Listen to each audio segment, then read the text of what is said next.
Just to say, I want to welcome the opportunity to have this discussion in the House this morning on this very important matter. We are all concerned with protecting our people from the severe financial and economic consequences of the pandemic, and I accept that this has been a very difficult time.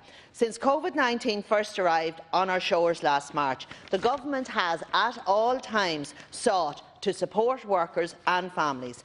My department mobilised quickly to introduce the pandemic unemployment payment, and thanks to the extraordinary effort of staff throughout the country, we were able to get payments to over 600,000 people in a matter of days at the onset of the pandemic last spring, and their hard work of the staff in social protection continues.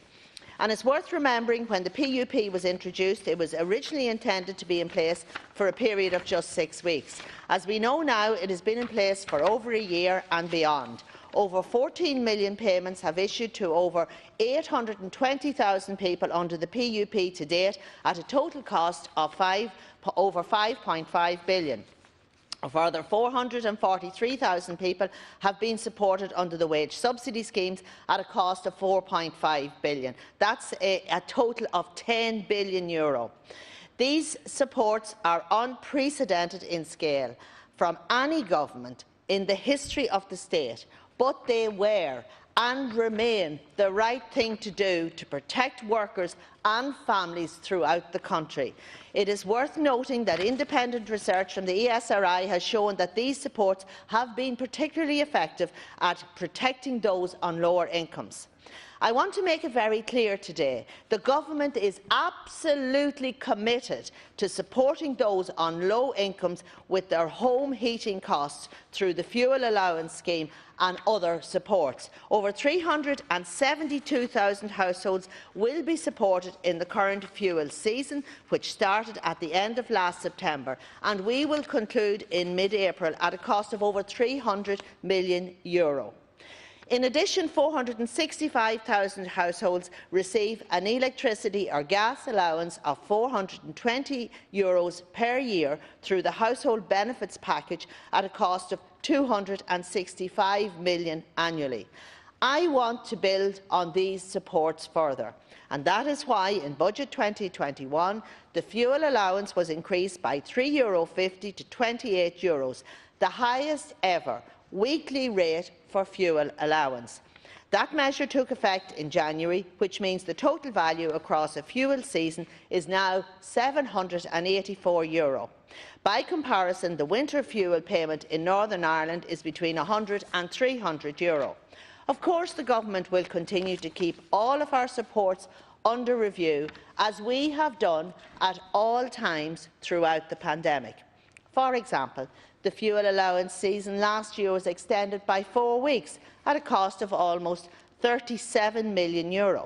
I will continue to keep the need for a similar extension under review this year, taking account of the circumstances we are in and the prevailing weather conditions closer to the time.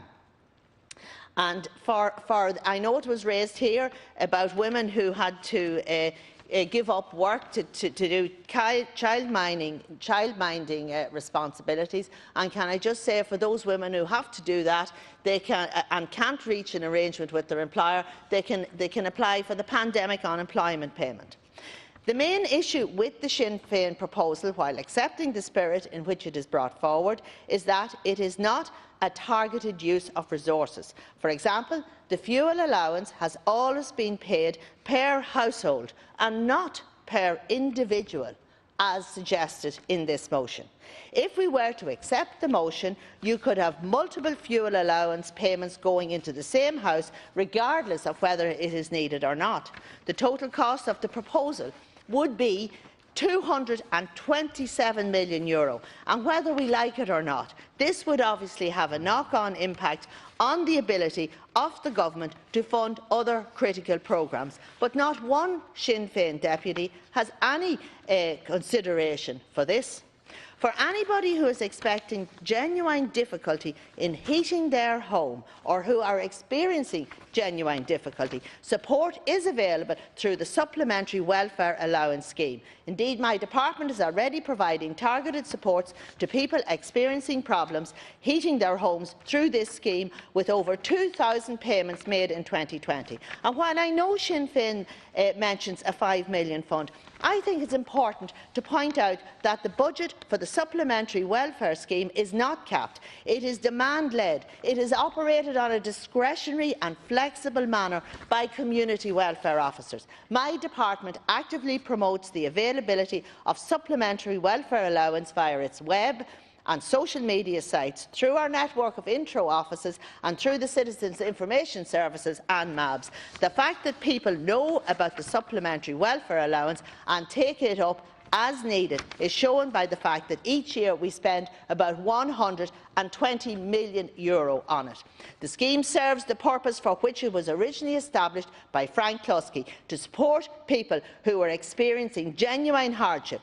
In this way, it is targeted and provides support to those who most need it. I believe that the same objective that we share here today is to help people who do not have the wherewithal to cover extra fuel costs, and to target resources at those who need it most. So I would encourage deputies, if there are individuals experiencing genuine difficulty in heating their homes, please direct them to my department, because we are here to help. I would like to assure the deputies that my priority and the fundamental objective of government is to ensure those most in need in our society are supported. And I think any fair-minded analysis would find that the government has not been found wanting in providing support to date. And you only have to look at the Exchequer figures released yesterday, which show that total spending by my department is up 42%. But I do accept there will always be hard cases. I hear about them in my own constituency office, and I do not doubt deputies' sincerity in raising those cases here today. My core message is, if people need additional support above and beyond what is already in place, please tell them to contact my department. Support is available through the Supplementary Welfare Allowance Scheme.